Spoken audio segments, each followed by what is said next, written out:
Thank you. Thank you, Starts, for the kind invitation to present here today. I'd also like to acknowledge the Aboriginal elders on the land on which we meet here today, the Cabra people of Darug Nation.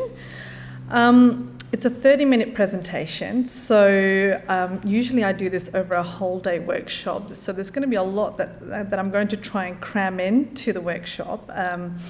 So I'm probably going to touch on some key concepts, and the slides will be available at the end to be able to download as a PDF.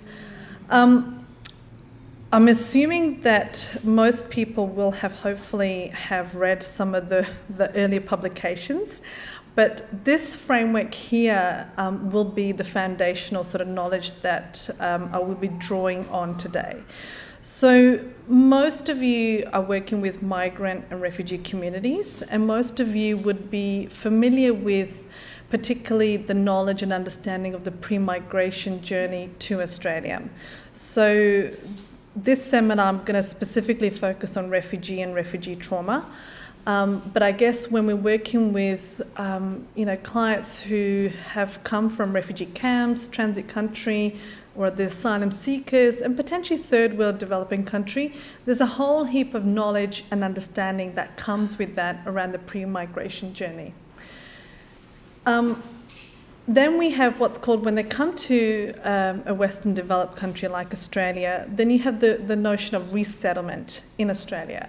And what does that look like? So that might be access, eligibility to services. So most of you would be familiar that not all services are available to all of the client groups. Particularly if you've come through the detention network system, you're not eligible for a lot of the social welfare services.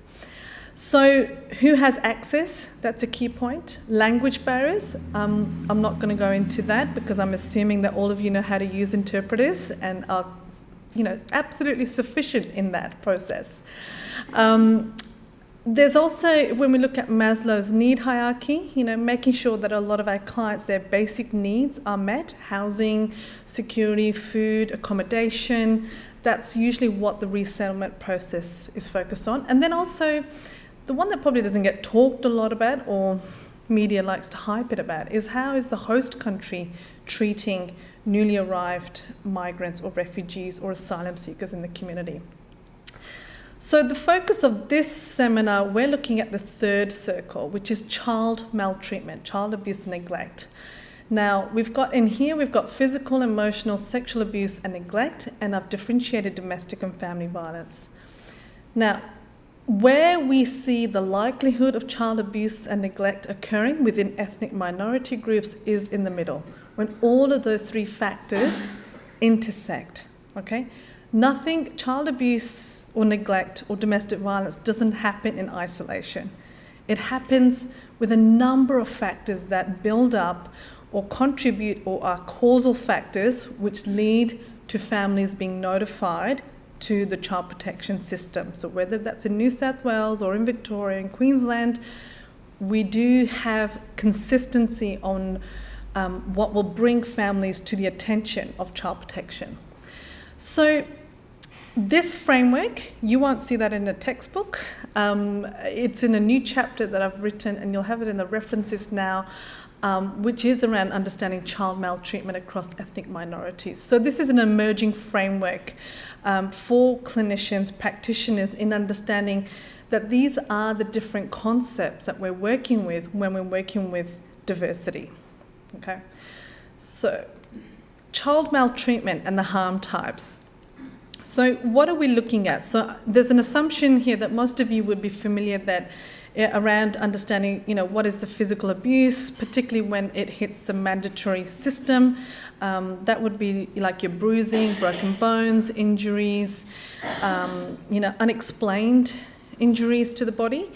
Neglect, typically for those to hit the system, would be around children left unsupervised, malnutrition, particularly lack of food.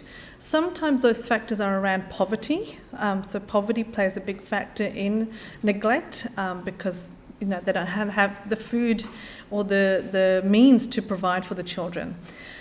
Child sexual abuse, so the acronym here we'll use is CSA. There's intrafamilial and extrafamilial. We'll go into a little bit of detail, but that's a whole nother sort of seminar in itself. Emotional abuse, usually those type of notifications will come in when there's been witnessing of domestic or family violence in the home. And so those children and young people are reported to the system because they've experienced trauma, been scapegoated, or verbal threats or physical threats as part of the DV that's happening in the home. So other factors that impact on migrant and refugee communities can be also a combination of other harm types, so including domestic and family violence, mental illness, which starts core business around mental health, alcohol and drug issues, and poverty. So if we're looking at clients who have refugee trauma, you add on another layer then when there's child abuse and neglect, because that's a whole nother layer of trauma that gets added on top of already their refugee trauma. I've been, trying to advocate for this sort of area for a number of years, and one of my key issues that I have with all jurisdictions is that there is no published data. So we don't know. So whether one would say that's intentional or not intentional or laziness, it does ask the question then, why do departments or statutory child protection authorities don't report on the number of children and young people who are from migrant or refugee backgrounds? So we know that there is an overrepresentation of Aboriginal and Torres Strait Islander children in the foster care system. So we know that it's up to more than 50%. But we don't know how many children get notified who are from migrant backgrounds or from refugee backgrounds to the system. So, if we were to just quickly look at New South Wales, I think you've got approximately about 18,000 children in care.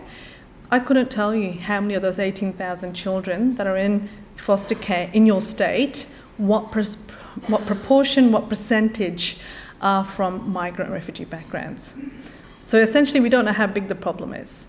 So that's why this is still unfinished business. It's up to, different organisations or advocates to sort of keep pushing or trying to raise this issue to the forefront. Because the brief for this seminar was to look at refugee clients, one of the earlier publications which the CEO alluded to was this publication that I put out in 2012, which is Cultural Diversity and Child Protection. It's available online, which reviewed all the Australian research back in 2012 that was available at that time, which looked at what were the factors, risk factors, issues bringing migrant and refugee families to child protection authorities in different jurisdictions. So I've used the word emerging because we don't have an extensive research evidence base in Australia. It's still very much emerging, probably predominantly since 2009, a lot of the research papers have been starting to get published. So only in the last 10 years have we started to get publications. So the emerging research has shown that particularly some of the key harm types that are bringing families to the attention of child protection is domestic and family violence. That is the top one. Second one would be harsh physical discipline. So your bruising, burning, marks, laceration, torture. Third one would be your child sexual abuse. So whether it's female genital mutilation, child forced marriages, rape, sexual assault. And then your third one is around neglect, inadequate supervision, lack of food or basic necessities. In recent years, because of the significant work that is being done at, whether it's at the national level or the state level, there is an increasing awareness around the harms and the impact of domestic and family violence. What that has also meant is that many more of the victims are coming forward and seeking help. So we have what's called the system is actually struggling to respond to the current demand that is presenting at the moment. So, if you're newly arrived to Australia, what are the particular challenges that you might be faced? So, I use some of these terms interchangeably. So, if you are a migrant or a refugee woman or family who's newly arrived to Australia, you may not be familiar with what is domestic violence laws in Australia.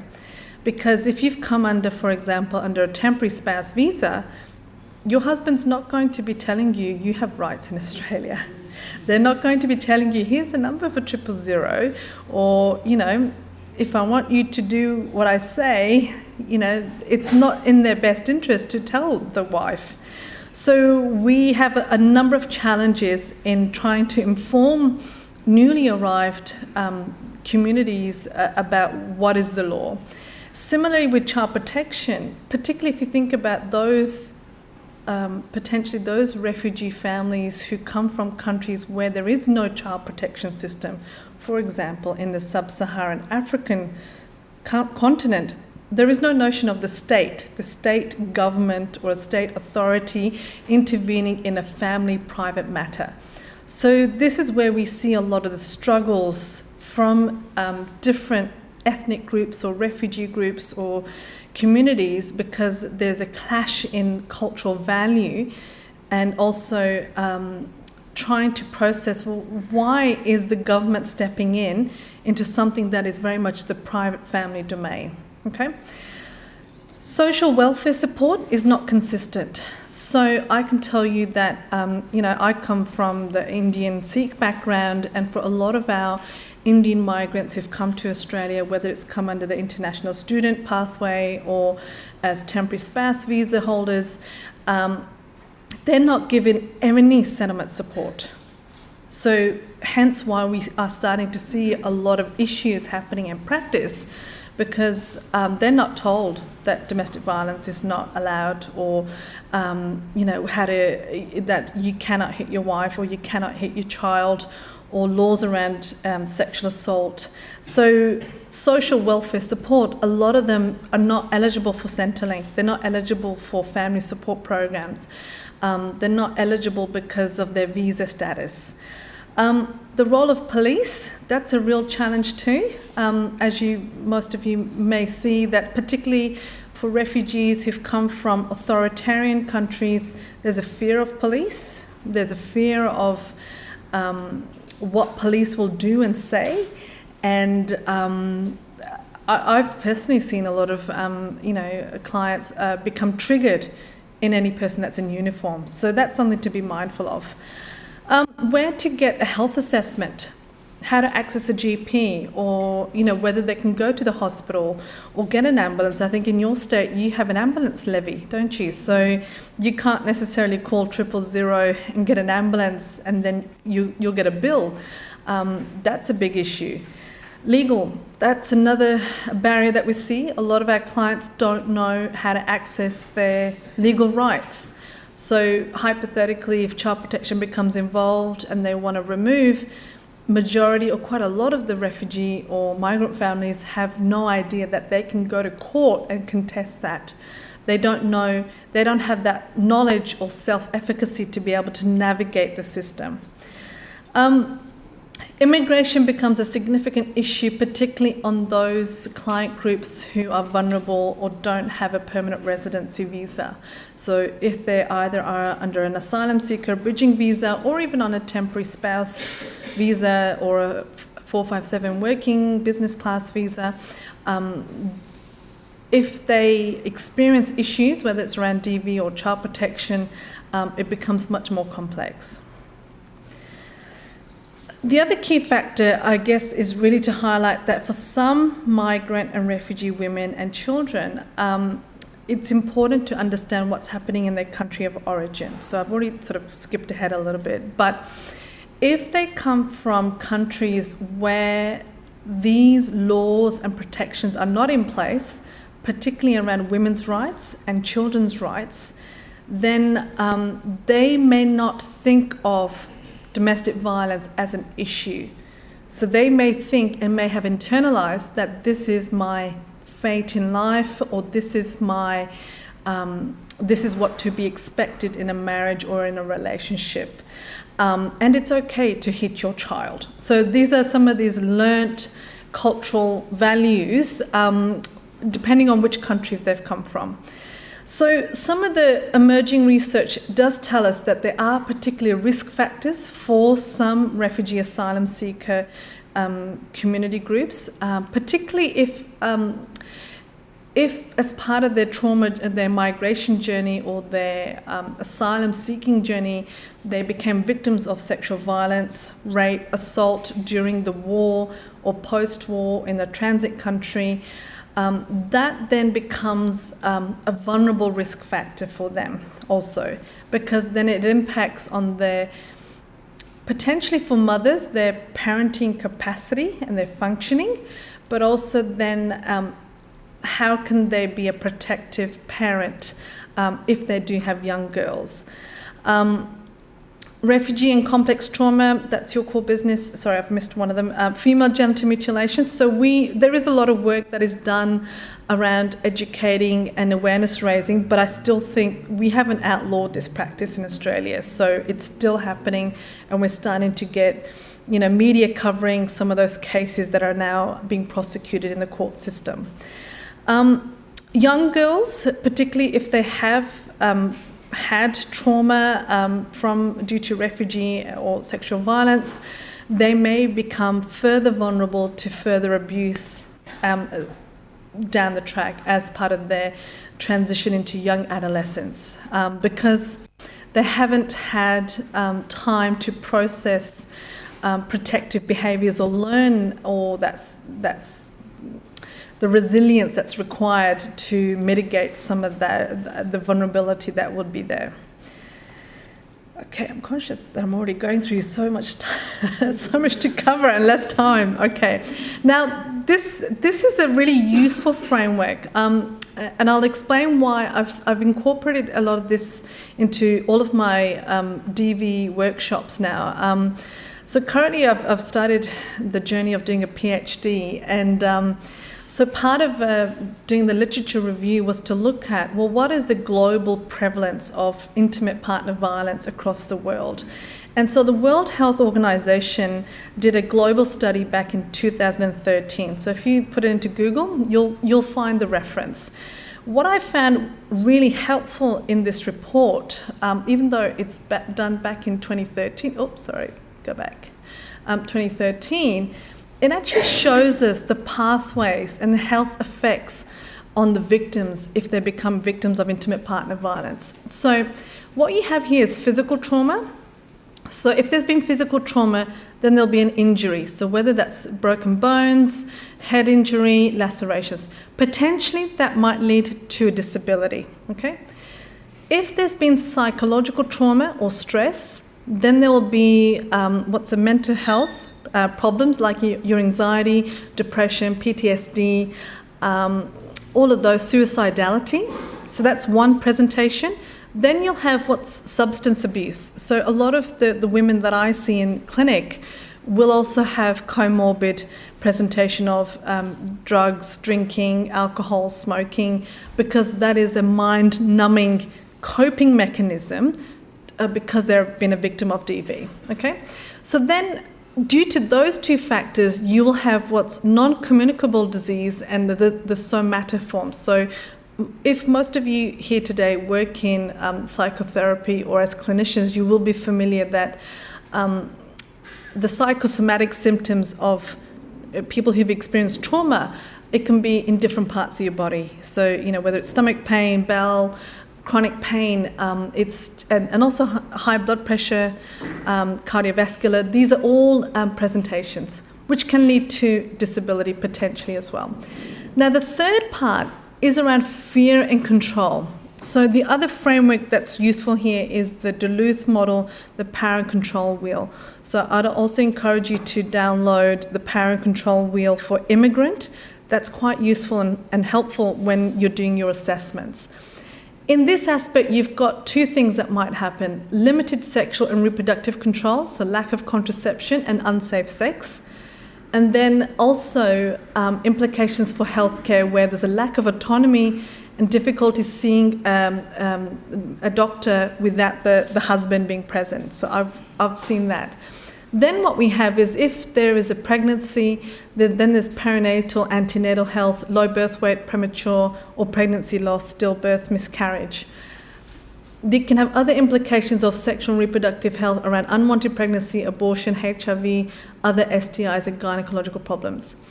Now, as we know, in this area, we have a disability, but then we also have death. So we have a high domestic homicide rate, where typically one woman per week is killed due to domestic violence.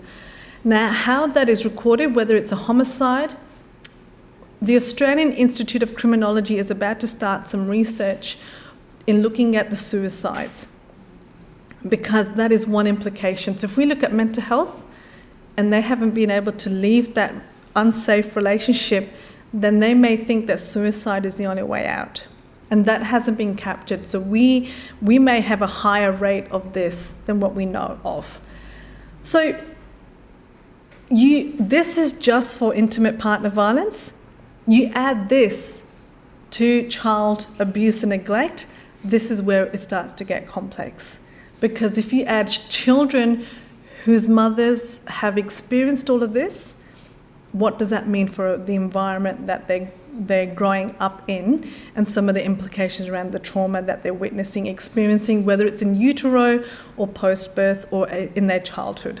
I mean, I've seen women who've been victims of DV for maybe 10 years, they've stayed, 10 to 15 years. So that's a long time to be with someone in a violent or unsafe relationship. Okay, now, I'm conscious of time, so there's a lot to cover, but we will get there. What are the projects, because I just wanted to, I guess, be very focused for this seminar, was I did a project with Zigzag, which is a young women's sexual assault service in Brisbane. And what they found was, in recent years, 50% of the young women accessing their service were from young African backgrounds. So they sought me out and to work on a project to look at why was there such a huge increase in this cohort of young women coming in and seeking help for sexual assault. So what we did a digital storytelling project called Speak Up, Speak Out. And just to break it up, I'm going to share a video, which is on YouTube, so you can Google it and access it, of the women. What you need to know before I put the video on is that it was right up until we had 4 focus group sessions, and it was only up to the 3rd focus group did they all agree to show their faces. Hi guys, I am Janet and I'm here to talk about young African women never talking about sexual assault or domestic violence. Hello, I'm Ella and I'm from South Sudan.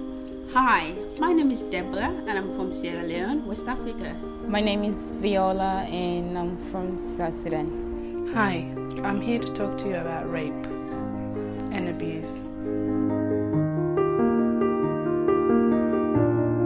So many of our young African women believe that they cannot speak out, they cannot tell the police about being assaulted, being in a domestic violence with their husbands, with their friends, with strangers. African women are so guilty of bluffing off their pain, discomfort, as if this world will grant them a place on the Book of Guinness World Records. Like so many women who refuse to cry when they're hurt or complain about how they feel. And I say it's not okay, it's time to talk. I've also been through sexual assault and domestic violence. And trust me, I have spoken to someone and I know how it feels like to speak to someone to get help. I'm a victim and I don't want you to go through what I went through. There is help and I found it. I went for help, I asked people, I spoke to people, and speaking to someone, it gets rid of the hurts, the pains you have inside. It releases everything.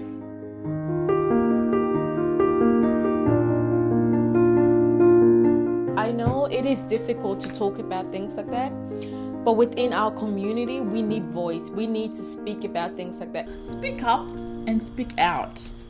I'd rather talk to someone than suffer in silence. Wherever you come from, don't let the cultural or gender affect you speaking. Get the help you need now. I know a lot of young women that stay in a relationship because they're afraid to be single or what society thinks about them. But I don't believe that any woman should settle for less or to be with a man that doesn't know her worth, because I believe that we all deserve so much better. You might not be perfect enough for him, but don't let that change you, because in someone else's point of view, you are more than perfect, just the way you are.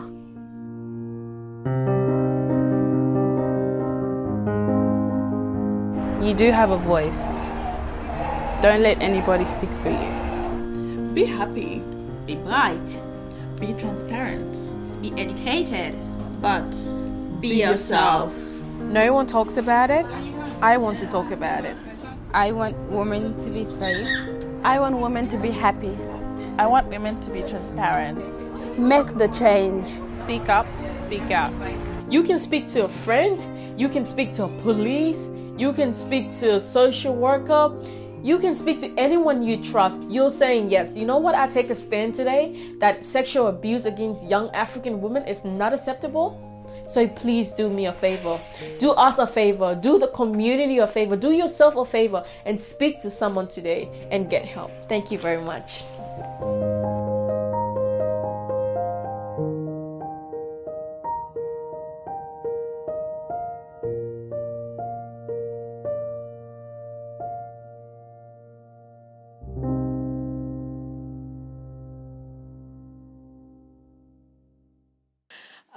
What do people think of that video?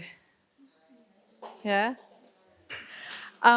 Is it an issue that you're seeing in practice with sort of, young people, or particularly if they come from a refugee background and trying to access help?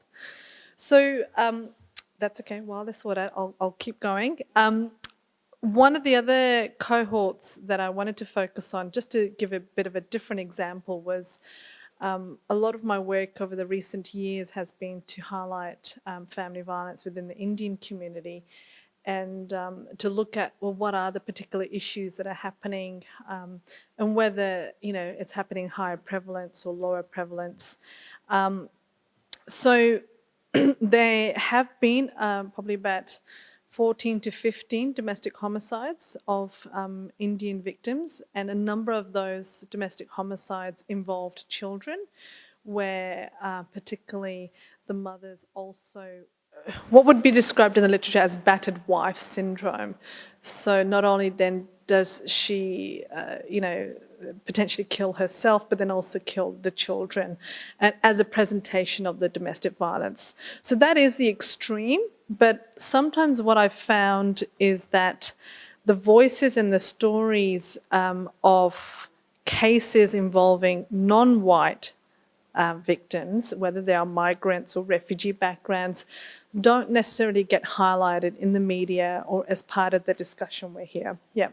So thank you. So this double murder tragedy was probably the one that I found to be quite confronting, because at that time I was also working in Cairns and got to know the community, the Sikh community in Cairns. So it took 3 years for the perpetrator to be charged. His 17-year-old daughter actually witnessed him stabbing his wife and his mother-in-law. The father-in-law was also stabbed, and the 17-year-old was also stabbed. So he was given a life sentence only just in May this year for the 2 murders, and then 15 years for attempted murder, and then 2 years for unlawful wounding. In the victim impact statement of the 17-year-old daughter, who has now completed her university studies, she, what was reported in the ABC after the sentence was given, that she described her father as a very selfish man, and that he robbed her of a mother and grandmother who will never see her get married or graduate from university. So even though I'm showing you some extreme cases, when we think about child abuse, child protection, and domestic violence, if domestic violence is the highest harm type that's bringing families to the attention of child protection, that knowledge is important when also dealing with child abuse and neglect. So she was 17 years old. That was a lot of trauma, and I don't know enough about how many years of trauma that would have been prior to the stabbing. So it made it, because he had an alcohol problem, he was unemployed, and so there was financial stress, but then they were not connected to any mainstream service due to shame and culture, and we don't talk about our private business in the public domain. So that's just to give you a bit of a different example. All right, clinical interventions, where do I start? So depends on who is your client. So if you're working in a therapeutic setting, are you working with the parent, or are you working with the child or the young person? I sometimes work with all three, and it can be quite challenging, because if the children start to make disclosures about the parent who you are also working with, that can cause conflict and ethical dilemma within your intervention. So there's benefits of having two therapists, but then there's also a benefit of having one therapist who could potentially do family therapy and work holistically with the family as well. It's also tied into trauma-informed practice. So it may be that some of the clinicians have a very good knowledge of refugee trauma, but if you're working with child abuse neglect, you also need to understand attachment and the trauma that also is from understanding how complex trauma or is presented when children experience child abuse neglect. Okay, it's bringing up another thing. Okay, hold on. Oh, it doesn't like, okay, that's fine. There's a thing that's coming up on the screen. Culturally sensitive framework, look, really important to look at language and religious considerations. I will talk about spirituality as a way of building resilience and hope. So just as we know in neuroscience and in Western medicine, we're trying to promote meditation and yoga and deep breathing, some of our clients also have a spiritual framework. And I know that if you, with the client's consent, you utilize that into your intervention, that can also instill hope. I find particularly with children, if the literacy is not good, you would know this: narrative, visual, art, play, therapy. These are all of the other type of modalities that work really effectively. Particularly if there's a lot of trauma, I find the play therapy aspect is that it gives the child a language to describe some of their fears. So it may not mean a lot when they're doing stuff with the toys, but they're actually articulating their emotions through their play. Building resilience and protective behaviours. So if we think back to the Young African Women's Project, what Zigzag really focused on was trying to really fill in the gaps of some of for the young women who may have missed out on a whole heap of schooling. Also, women's health, reproductive rights, what is consent? How do you give consent? Knowing whether you're being manipulated. There's culture, there's shame, there's different issues that impact on you and how to navigate that. Look, psychoeducation, really important. Sometimes really breaking it down. I use a lot of visual aids, particularly just trying to help people understand, well, what is anxiety? How does it affect your brain? How does it affect your thoughts? How does it affect your behavior? So sometimes just writing it down or using visual aids, that really helps. I'm a huge fan of working holistically. So I'll show another sort of diagram after this slide. And also I think it's really important to look at, well, what's your focus? What's your goal? Are you doing short-term therapy? Are you doing long-term therapy? Because I know if there is complex trauma, are you going to be emotionally available for this client for how long? How much investment are you putting into it? Is it only 6 months? Is it 12 months? Is it 18 months? You have to be mindful of that, but particularly if they have built that trust and rapport with you. Comes from another resource which is available online, and I will send through the links to Nuria, which will be sent out, which is culturally sensitive practice in out-of-home care. So when we work holistically, particularly if they do come into the foster care system, really important to help map out who are the key people in that young person's life. You know, their biological family, their kinship or extended family, grandparents, who's their community, cultural connections, you know, whether it's the church, sport, language, who's the foster family or kinship placement, who's part of the professional care team, caseworker, counsellor, if they're in school or childcare, teachers, support staff, friends, peers, social groups. This is really helpful and useful when working holistically. I'm going to wrap up soon, okay? So I've given you a whole list of particularly just the publications that I have published around this space, and that's available for you guys, whether it's academic or online, and Nuria will send that out to you. And that's a wrap. Thank you.